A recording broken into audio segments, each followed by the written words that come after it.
Hi all, MS വേർഡിൽ date and time insert ചെയ്യാൻ എല്ലാവർക്കും അറിയാം. എന്നിരുന്നാലും ഞാനൊന്ന് കാണിച്ചു തരാം. ഇൻസേർട്ട് ടാബിൽ പോവുക, ഡേറ്റ് ആൻഡ് ടൈം ഇൻസേർട്ട് ചെയ്യുക.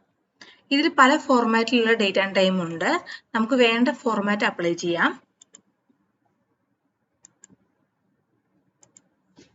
ഡേറ്റ് ആൻഡ് ടൈം വന്നു. ഇനി ഞാൻ ഷോർട്ട് കട്ട് കീ ഉപയോഗിച്ചിട്ട് എങ്ങനെ ഡേറ്റ് ആൻഡ് ടൈം എൻ്റർ ചെയ്യാന്നുള്ളതാണ് കാണിച്ചു തരാൻ പോകുന്നത്.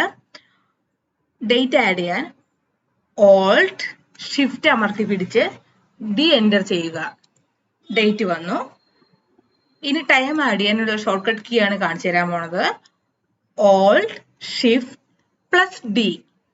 ഇങ്ങനെയാണ് MS വേർഡിൽ ഷോർട്ട് കട്ട് കീ ഉപയോഗിച്ച് ഡേറ്റും ടൈമും ഇൻസേർട്ട് ചെയ്യുക. Thank you. ഇഷ്ടപ്പെട്ടാൽ എൻ്റെ ചാനൽ സബ്സ്ക്രൈബ് ചെയ്യാൻ മറക്കരുത്.